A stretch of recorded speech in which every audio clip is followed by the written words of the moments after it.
Sadhguru, welcome to the Global Landscapes Forum. Thank you. Joy and delight to have you here with us today. Thank you very much. So you are a yogi, a mystic, and one of India's 50 most influential people.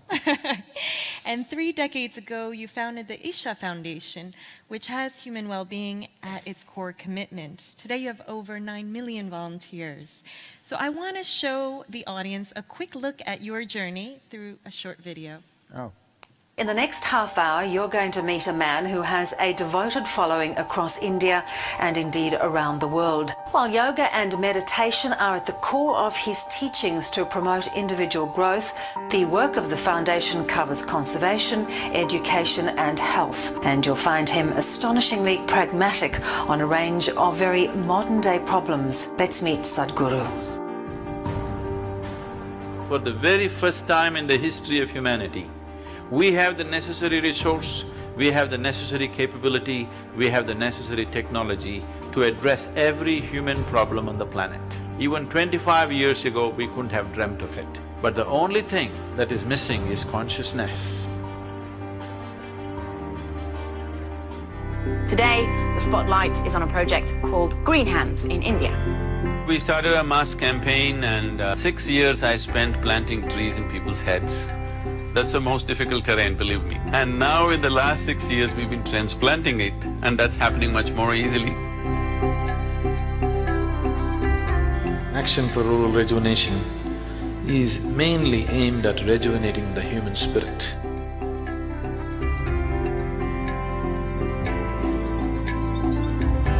English and computer skills are very essential to make these children come out of the hopeless economic and social pit they are in. If you could first tell our viewers, what is the idea behind it? Initiative, insight, which is more specific towards entrepreneurs. Whatever the nature of your business, ultimately, it is all about human well-being. Isha Foundation, a non-religious, non-profit public service organisation headquartered in southern India. Sadhguru has established Isha Institute of Inner Sciences in North America as a space for inner transformation and complete well-being. Surrounded by the serene forests of the Cumberland Plateau, Isha Institute attracts visitors from around the world for its unique programs and special events.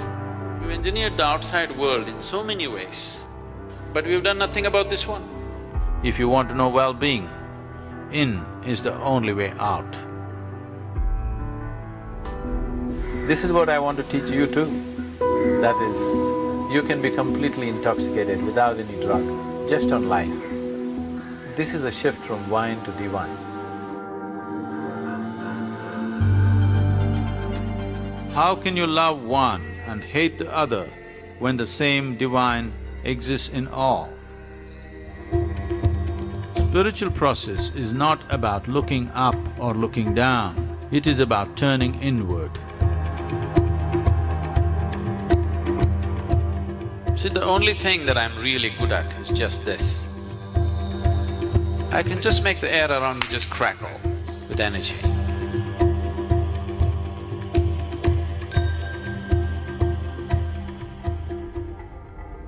Adi-yogi is the source of yoga, the first yogi.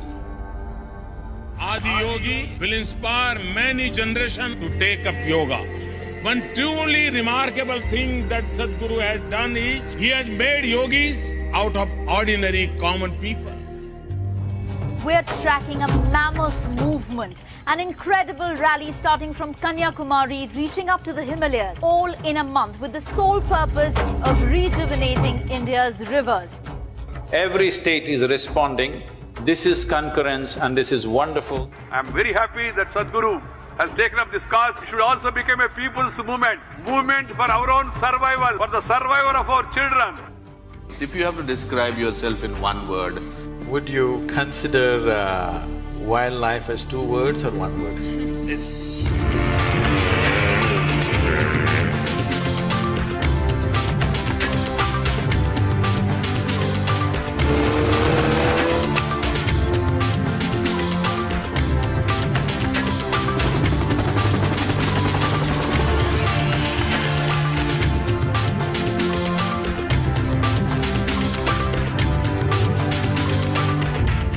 President Pranab Mukherjee felicitating his Sadhguru for all his spiritual contribution.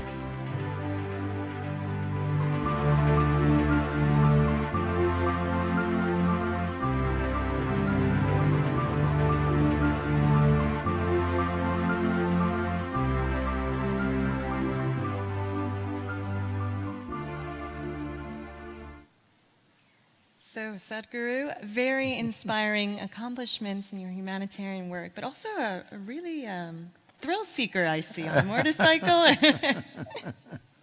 So, a lot of people know your work. You have a very big, global, devoted following, but there's some people who don't know it. So, this is the point of today's evening. It is a Ask Me Anything session with you. So we will be getting questions from the thousands of people streaming in online who are not here today in Bonn with us in person.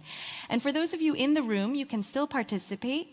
Use the hashtag AskSadhguru, hashtag GLF Bonn 2017. So let's get started. First of all, I have a burning question of my own, Sadhguru. So in addition to my day job, I am a yoga teacher and a mindful meditation devotee. So what is your favorite yoga pose? And I have a feeling it's not downward dog for some reason. The way I sit right now?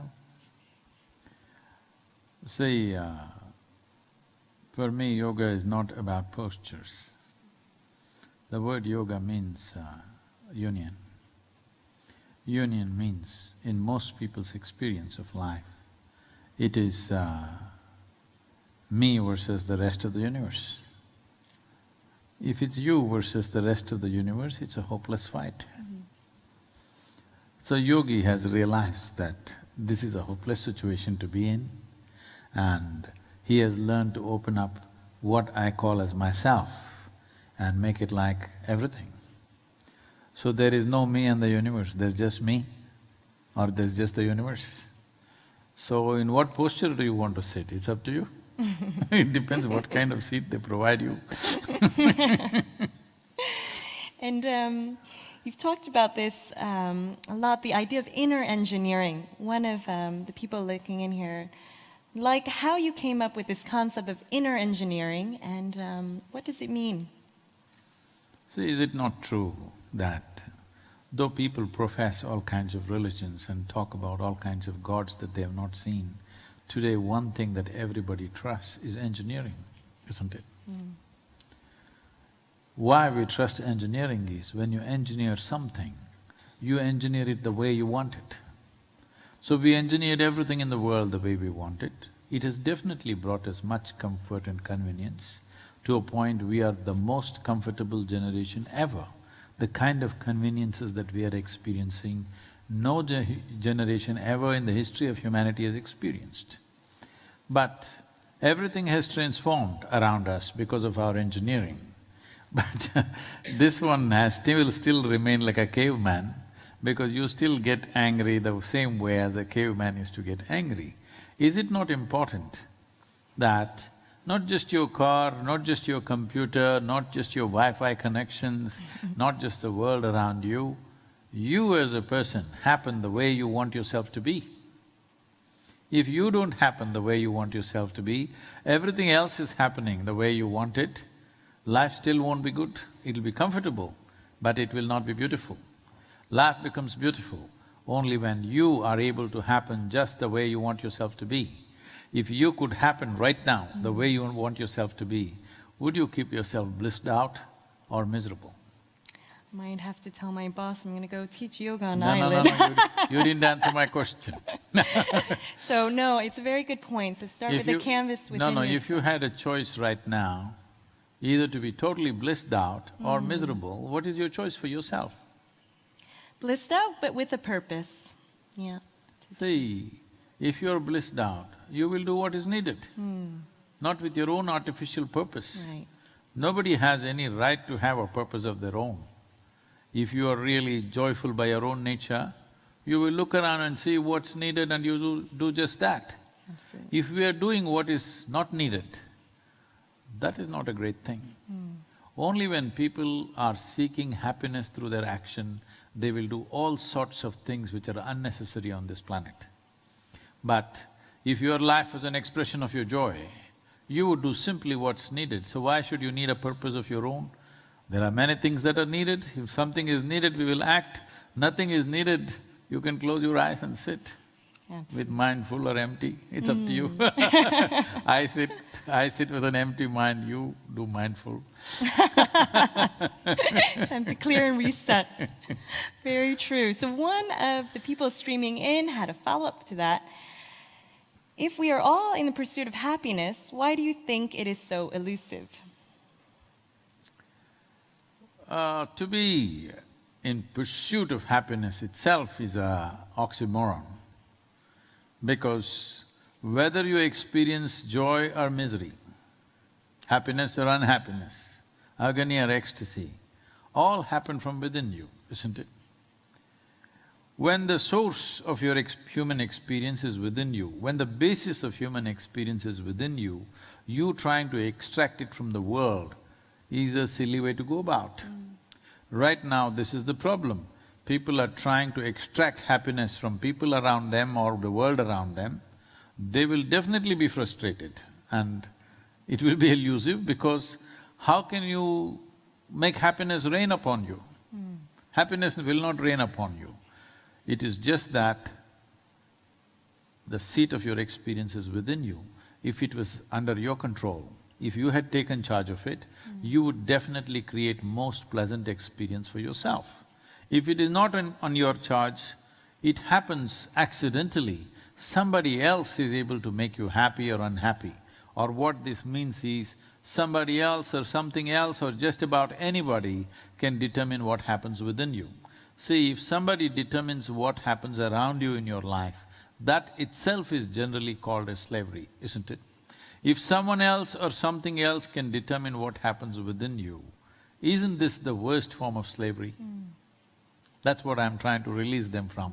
The worst form of slavery, that something or somebody or whatever can determine what happens within you.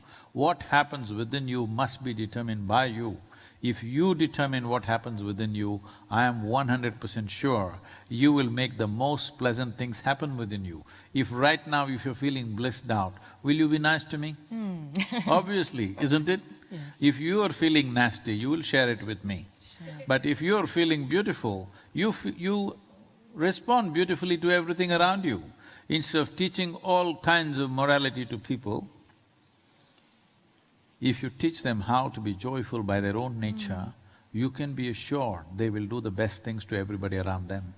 Absolutely. Very wise. So, someone has a challenge. Then why is there so much suffering in the world? Is there a reason for it? Suffering in the world is self-inflicted. There are situations in the world which could be challenging. Somebody is in a war zone, somebody is in a famine zone.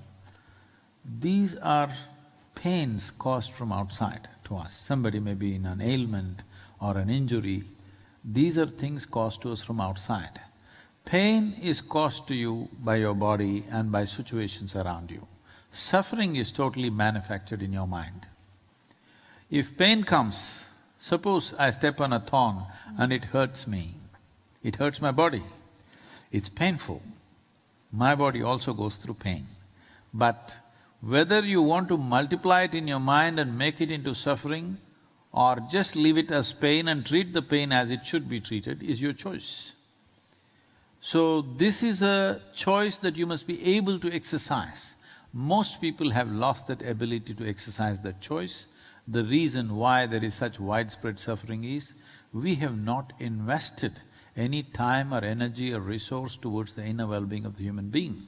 We have built schools, we have built hospitals, we're building all kinds of things around us which are of course needed, but have we built any infrastructure, either physical infrastructure or human infrastructure towards the inner well-being of the human being? At random here and there something is happening, but there has not been an organized effort to do that. And that is why you see so many people suffering, because we have not invested in the human well-being. All right, next question. We're at the Global Landscapes Forum where people work together, but sometimes people are selfish and just care about themselves. What is your advice? I'm sorry, global? We are here at the Global Landscapes Forum, where the mission is to work together. But many people seem selfish and only care about themselves. What do you say to that? You must make them care more about themselves. If you're genuinely concerned about yourself, genuinely, then you will naturally be concerned about everything. Right now, their concern is not even themselves. It is their thought, it is their emotion, it is their ideology, it is their belief systems, it is their prejudices that they're concerned about. If they're genuinely concerned about themselves as a life that they are, they would naturally be concerned about every other life, because if you sit here for a moment as a life, because you and me are life, rest is all made up in our minds, isn't it? That I'm Indian, you're Taiwanese, somebody else, something else, this is all made up in our minds. Essentially, if you simply sit here, you're just a piece of life. If you experience yourself as a life, you being concerned about every life is just a natural consequence. It is… they're not sufficiently concerned about themselves, that is my concern. So, how does one start a movement for When we're working together in a place like this, we also have these issues. People keep coming to me, we are a volunteer organization with millions of people working across the world, so many things happening. And people keep coming up to me and say, Sadhguru, I cannot work with this person, this horrible person, like this, like that. So I tell them, see, in this world, this is the kind of people we have, like this one, like that one, like that one, like that one, this is the kind of people we have. If you think what you're doing is significant enough, you have to work with these people. This is the sort of people we have. But if you want to work with ideal people, you must go to heaven and today.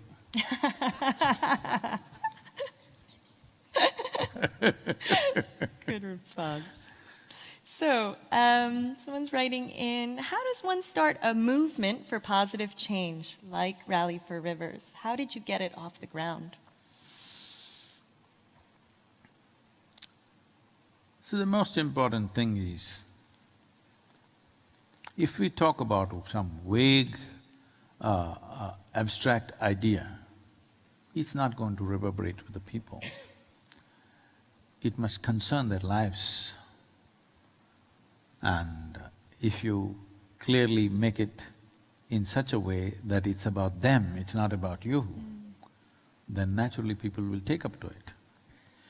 One simple thing which is very clear in my mind, when I said this one sentence reverberated across the country in India. I said, this is not an agitation, this is not a protest, this is a campaign to raise awareness and to bring about a policy for the well-being of our rivers. So once I said it's not against you or anybody for that matter, it is not against the political powers, it is not against any particular group, it is not against the farmer, it is not against the city dweller, it is not against anybody. It is just that our rivers are dying, we need to do something. When it was appealed in such a way that it was never against anybody, it is for everybody, and it's not about me, it's about you, naturally people reverberate with that. Absolutely. So, I'm getting a question here. How can we, school students, give our support to Rally for Rivers? This is from someone in India. This is one phenomenal thing that happened in the country, the school children. Incredible things that they produced in the last 3 months. The way they stood up and supported, the kind of, lot of artwork they did and the messages they gave out and the videos that they made. The children did such a fantastic job which inspired millions of people to act. And when we asked them to paint a river, we had a painting competition running across some 160,000 schools. The most painful thing was to see that many children just painted sand and they thought it's a river, because that's the kind of river they've seen. Right. they've never seen a flowing river. And we made some kind of a brief survey and we found 80% of the population below 20 years of age in a city has not seen a river in their life. They only read about it, they only heard about it, they saw it in the movies, but they never seen a river in their life because they never went. They live in an apartment home, they just go to school and they come back and they study and that's about it. They never went to a river. So when I made this thing that, as a… it's something that I always kind of, against people taking selfies with me and I've never taken a selfie myself. I said I'm compromising this no selfie business and I took 8 selfies till now with 8 different rivers and it caught on in a big way that Sadhguru is taking selfies. I said only with the river, not with you, not with anybody, not with prime ministers and presidents, but only with the river I will take a selfie. And children started taking selfies with the rivers, they compelled their parents to take them to the rivers and this became a large movement and children have done wonderfully well. So for the child who's asking this question, the time for giving the missed call is over, it is in the works to become a policy. So we will be calling for, depending upon where you are. Right now we called forth for full-time volunteers, nearly I think 6,000 people have registered for this. And a few hundred will be coming and moving into the yoga center to work from there, the rest will work in various cities. Whichever city you are, if you register in the Rally for Rivers website, we will see how to engage you in some form. Wonderful. Okay, now we all know the trick if you want a selfie with Sadhguru. Find a river. All right. You have to have a river in the background. I don't know if we have… well, we have the Rhine, huh? Not far. So, this is an interesting one coming in. There seems to be no justice in climate change. Developed countries that are taking up most of the carbon budget are the ones that flourish, whereas others are on the brink of disaster. Does the law of karma really work? See, if we look for justice in the world, we will end up with a fight. The moment you demand justice, believe me, you will end up with a fight or with reprisals. So, whatever people have done, have done. Right now, how to get the world to be far more inclusive than the way it is what we should look at. If you ask for justice, in a way, in their minds, from whomever you are demanding justice, in their mind it looks like revenge. You're trying to avenge for what they have done in the past. It's not going to work. So we should look for a more inclusive world because what you call as environment is most inclusive, it doesn't spare anybody. So we just have to make common cause out of this. Those nations, those societies who have been little left behind in development, of course we have a challenge. We will have to pitch our causes in the international forums and for the right kind of laws. If you are asking, is this my karma? Yes, it is, because karma means action. You have not performed the right kind of action, so you are paying the price for it. It's time we do the right kind of things now. We must understand this much, that in our lives, if we do not do what we cannot do, there is no issue. But if we do not do what we can do, we are a disastrous life.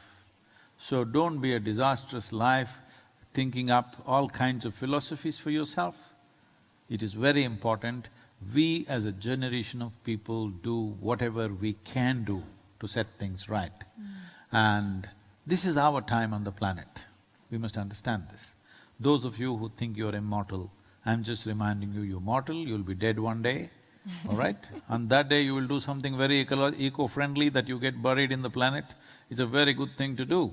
But right now we must understand, we are here for a brief amount of time, like a baton carrier in a relay race.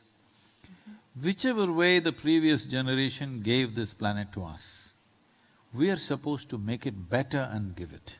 But we as a generation, we cannot make it better. We have taken a huge bite of this planet. So it's important that at least we make an attempt to give this planet to the future generation as it was given to us. At least to that extent, we must do, and there is enough time to do that. In the next 25 years, the damage that we have caused in the last 50 years can be turned around if we do all the right things. The question is only, are we going to be that generation which has the courage and the commitment to do the right things, or are we a vain generation who just talk about it and walk away? Right. So on that vein, I just got a question. What do you think the youth around the world need to do to leave this world a better planet for the next generation? Well, everybody will tell you consume less and save the water, save this, save that. Yes, all those things must be done, I'm not questioning that. But the most fundamental thing that nobody wants to address in this world is, see, at the beginning of 20th century, we were only 1.6 billion people. Today we are 7.3 billion people. I think that's an irresponsible reproduction. This is not just because of reproduction, our lifespans have increased. That means we have postponed death. If we have postponed death, is it not important to postpone birth? I'm not talking about any great philosophy, I'm just talking about simple arithmetics. If you postpone death, should you not postpone birth? And we're nice, but we're just too many.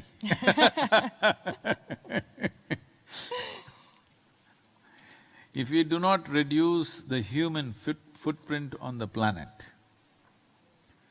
do whatever you want, all kinds of technologies, all kinds of philosophies, all kinds of environmental movements, we have to reduce the human I'm sorry.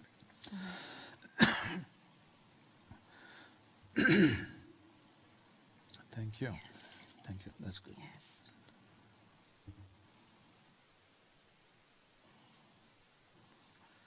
We have to reduce the human footprint on the planet in the sense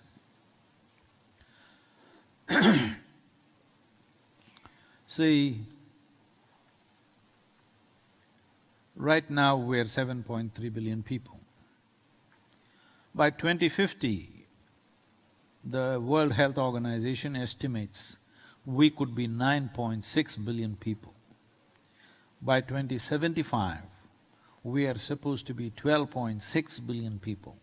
By the end of the century, we are supposed to be 14 billion people. There is no way you're going to save this world or save the forest or river with 14 billion people walking on this planet. Because our ability to consume because of our technological prowess has increased so much. What 1,000 people used to consume 100, 200 years ago, one person consumes today, simply because of the variety of things.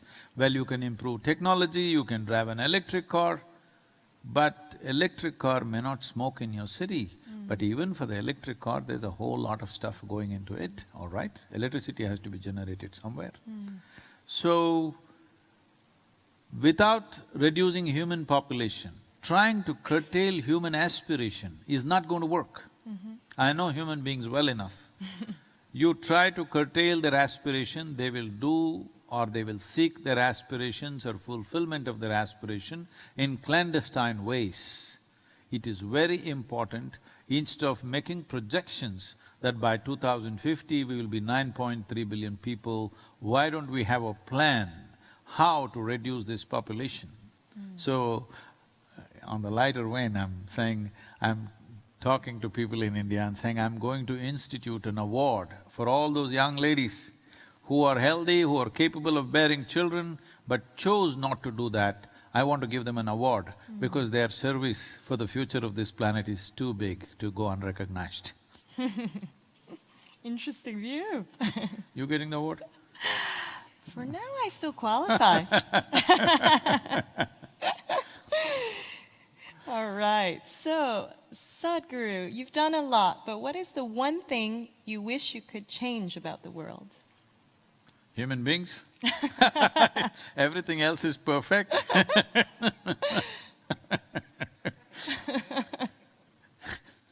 That's the only thing. Everything else is just perfect. This planet is perfect minus the human beings. We human beings have to get in tune with the rest of the existence, that's all. That's yoga. Speaking of humans, what is your biggest weakness? What's my biggest weakness? I never left any aspect of my life as a weakness. Whatever qualities or whatever lapses that may be there, I made it all into something that'll work for me and for everybody around me. Speed is my weakness. Yeah? Once How I so? sit on something, it has to go full speed. So with life, it's on full speed. So that explains the motorcycle. Huh? That explains the motorcycle hobby, huh? It was not a hobby, it was my life at one time. I literally lived on a motorcycle for about 7 years. I crisscrossed India on my motorcycle. Now I'm something else, but always on full speed. It's good, there's a lot to do, there's a lot of action we need to take, so it's good to have people like you. All right, so Sadhguru, our last question for you is…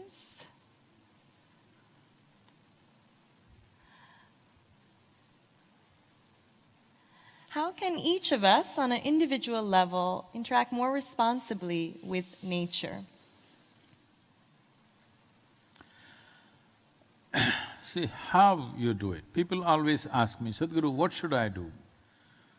So somebody says you must have a shower with 2 liters of water. Well, maybe you need 25 liters of water, maybe somebody needs 50 liters of water. I am not here to tell you what you should do. My business is only to make you very conscious and sensitive to everything around you.